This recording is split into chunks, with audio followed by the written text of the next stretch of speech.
Okay, real quick before we get started, did you guys see the ending of Andor? I feel like I'm still recovering from that last scene. Like, seriously, that shit nearly broke me.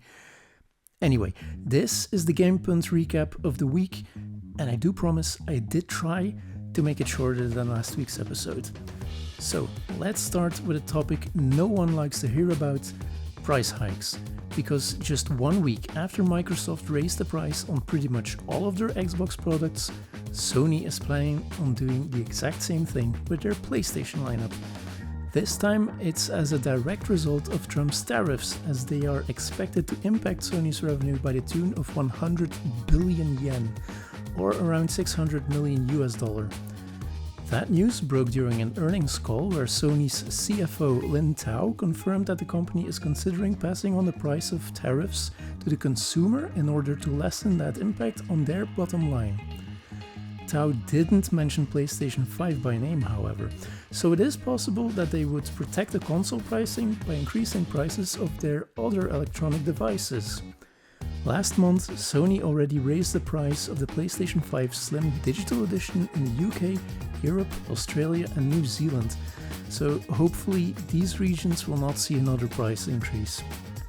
In the same earnings call, Sony has revealed that the sales of the PlayStation 5 are starting to slow down. In the past 12 months, ending in March, Sony only shipped 18.5 million PlayStation 5 consoles, and that is down from 20.8 million the year before. This brings the total amount of shipped PlayStation 5s to 77.7 million units. And while Sony is contemplating making the PlayStation 5 more expensive to keep their profits up, Microsoft has just laid off 6,000 of its employees. The layoffs are reported to happen across all Microsoft divisions, including Xbox. There are mainly management level employees because Microsoft is reportedly aiming to reduce management layers in order to best position the company in a dynamic marketplace. What makes this round of layoffs extra sad is the fact that Microsoft boasted of record profits just last month, as they saw a quarterly profit increase of around 18%, which is good for a net profit of $25.8 billion US in just 3 months. And in other questionable news, Nintendo now has the power to remotely brick your Nintendo Switch and the upcoming Switch 2 if you use the console in any way Nintendo doesn't approve.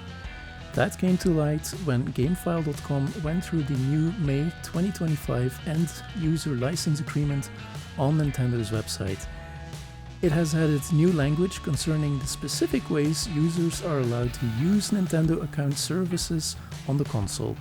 Under the new end-user license agreement, any unlicensed use of the system not authorized by Nintendo could lead the company to, and I quote here, render the Nintendo account services and/or the applicable Nintendo device permanently unusable in whole or in part. Later on the same page, Nintendo goes one step further by declaring they have the right to suspend your access to all Nintendo services in their sole discretion, meaning they can actually bar your access to their services before you actually break their end-user license agreement, if Nintendo has reasonable belief that an infringement would occur. And all of that without having to issue a warning. I mean, what the hell? But, surely you're wondering what counts as a possible violation. Well, obviously playing pirated games is the biggest no-no.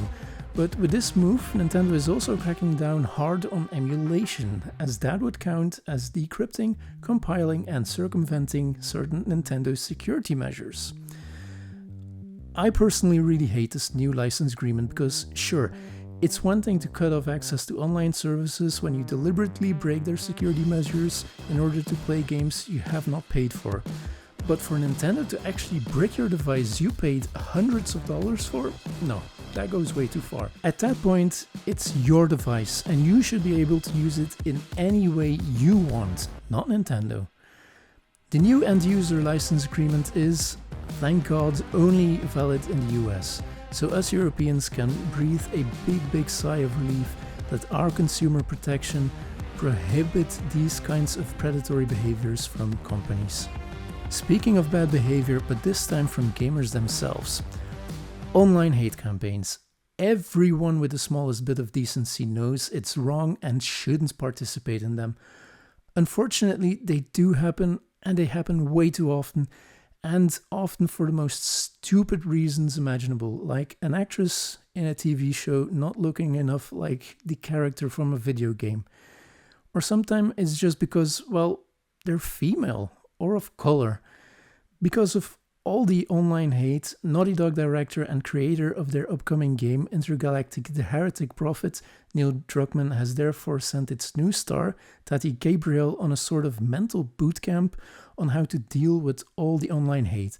So she can not only protect herself from it, but she can also better deal with it all in general. Now, Gabriel already has a fair share of online hate after the first trailer of Intergalactic dropped, all because she portrays a strong female character of color with a short-shaved head. It has become the main reason why she now no longer has a social media presence. Now, Naughty Dog Productions, they're no stranger to online hate aimed towards their actors. When The Last of Us Part 2 came out, Laura Bailey, who played Abby, received actual death threats aimed towards her and her infant son for what Abby did in the game. I mean, what the fuck, people? Could we just not? Just enjoy the games we get, and if you don't like something, maybe, just maybe don't play it. Don't go after the actors for it. Anyway, I'm gonna stop right here because I'm getting all riled up again. Now, I don't know about you, but I feel the need for some more positive news after that huge block of all the bad and negative news, so let's pivot a bit, shall we? Rumor has it that finally we're gonna get a next-gen port of GTA 4, and it should release sometime this year, at least according to reliable Rockstar insider Tez2. The imminent release of the port could also be the reason why Rockstar stopped the fan-made Liberty City Preservation project earlier this year.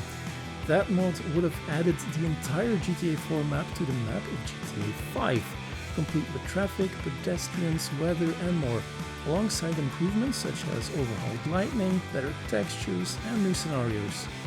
It was, as you can see, a really ambitious mod that I believe would have been very popular. I mean, I definitely would have installed and played it. The Grand Theft Auto 4 port was reported to have been in the works back in 2022, but it was quickly shelved to the incredibly poor reception of the GTA The Trilogy remaster from 2021. In the same report, there was also a mention of the Red Dead Redemption remaster that did end up releasing in 2023 on the PlayStation 4, PlayStation 5 and Nintendo Switch. Tez also mentioned that a possible current-gen port for Max Payne 3 is also on the table.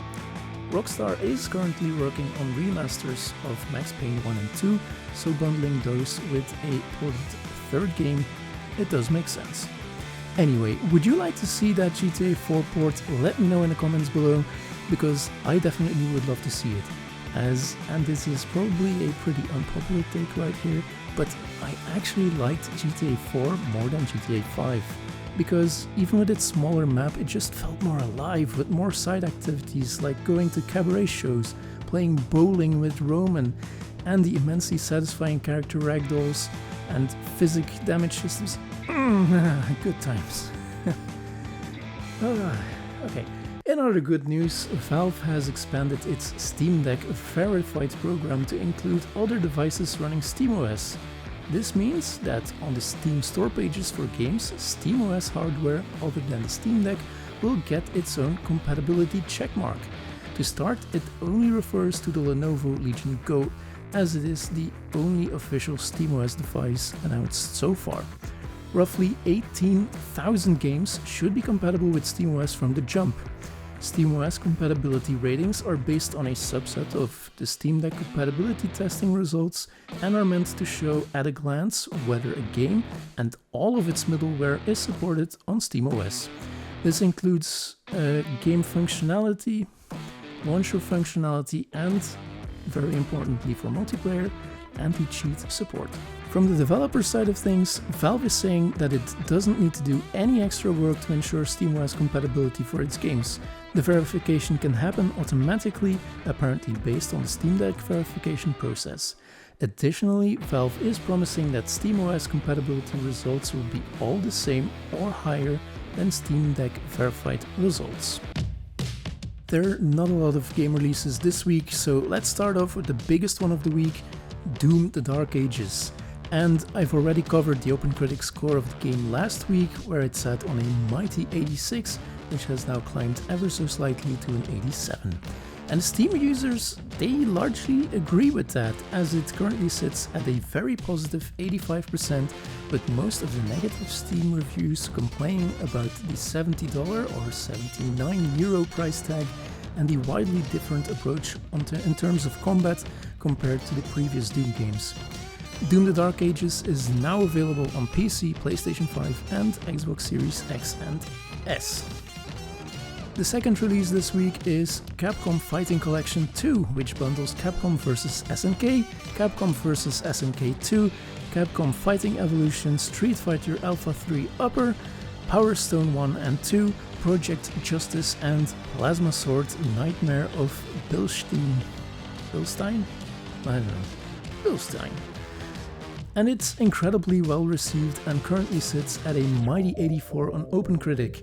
GameRant scored it an 8 out of 10, saying that the collection is a solid fighting game compilation, but an even better example of game preservation done right.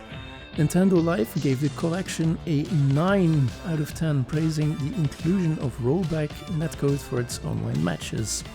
On Steam, it sits on a very positive 82%, with the negative reviews mainly being disappointed because the included games are the arcade version and not the console versions. Capcom Fighting Collection 2 is now available on PC, PlayStation 5, Xbox Series S and X, and oh yeah, also Nintendo Switch.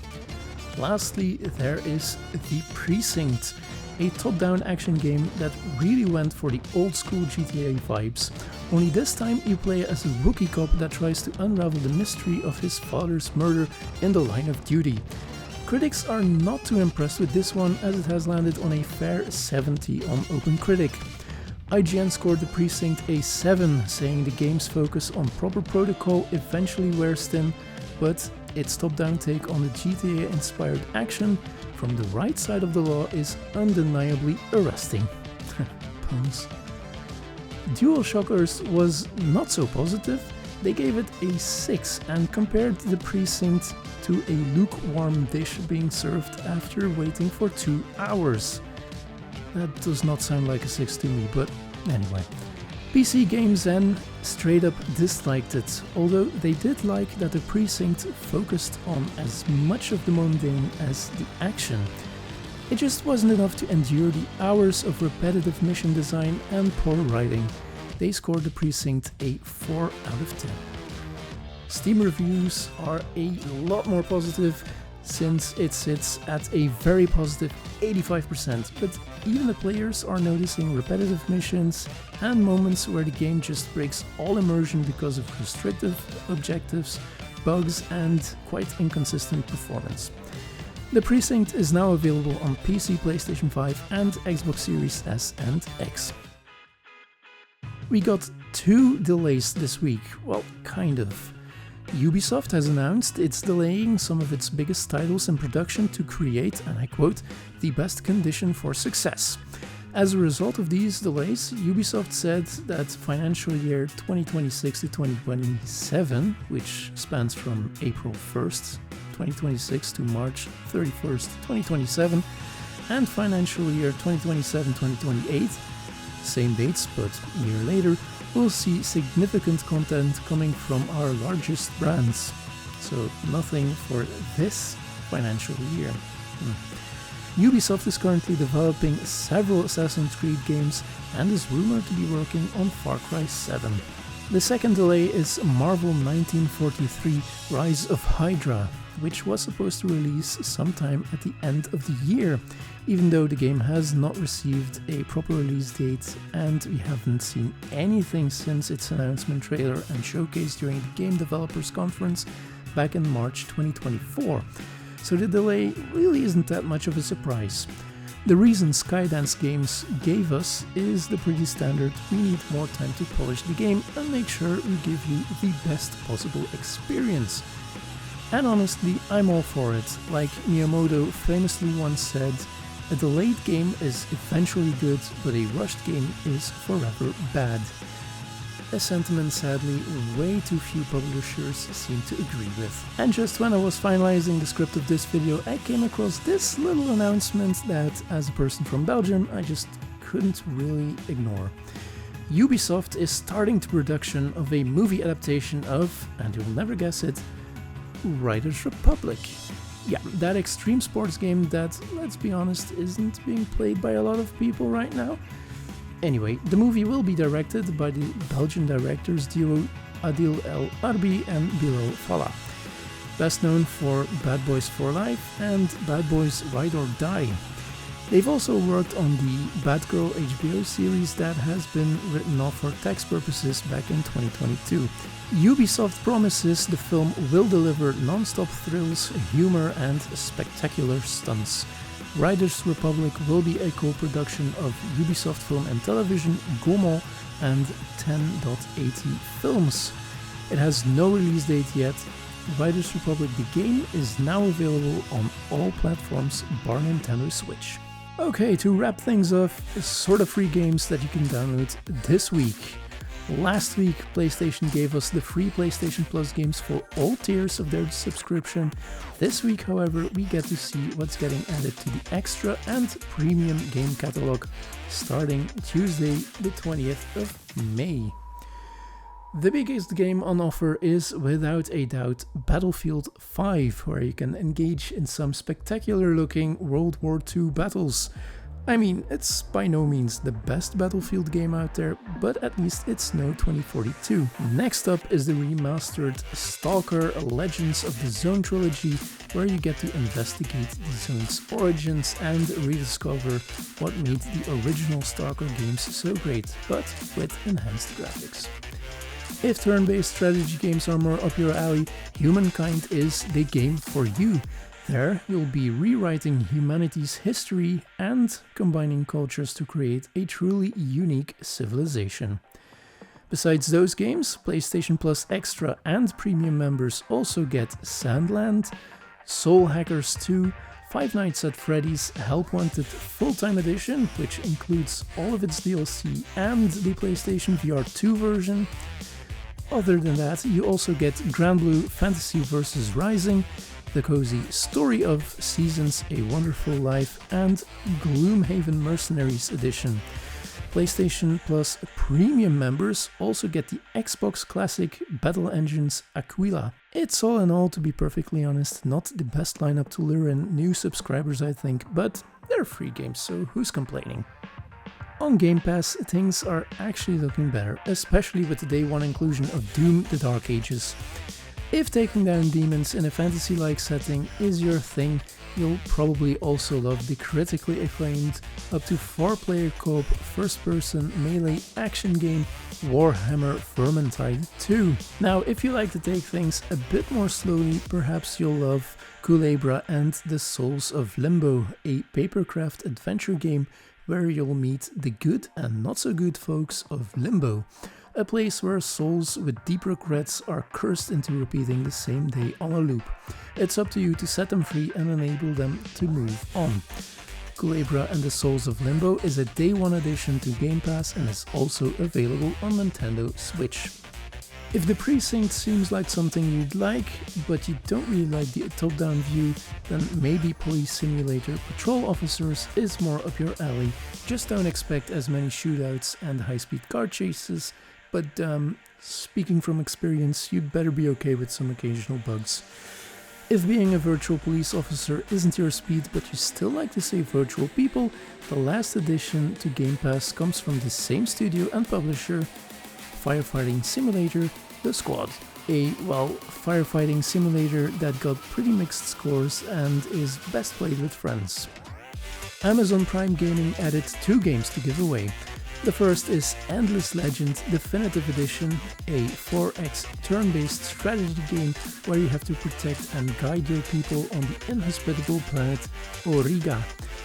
The other edition is Saints Row Get Out of Hell, the standalone expansion of Saints Row 4. And to wrap things up, the Epic Game Store has revealed its Mystery Games of the Week, and as usual, they're actually bangers. The first is the Nightmare Fuel point-and-click Happy Game. No, Happy Game is the actual title. And in it, it's up to you to rid a little boy of his nightmares and make him happy again. The question is, however, will you be able to sleep without getting nightmares? The second game Epic is giving away is Dead Island 2, where you need to survive a zombie-infested Los Angeles. Both games will get replaced by 3 other mystery games on Thursday, so get them while they're hot. And yeah, I'm sorry, this recap turned out to be longer than expected, but I did say I would try to make a shorter one than last week. Obviously, I failed miserably at that, but I still hope you enjoyed this week's episode. So if you did, I would be extremely honored if you could hit that thumbs up button. If you loved it, maybe hit that subscribe button, and if you hated it, well, please let me know in the comments below why you did. I sincerely hope you have an awesome week, and I'll see you here again next Sunday.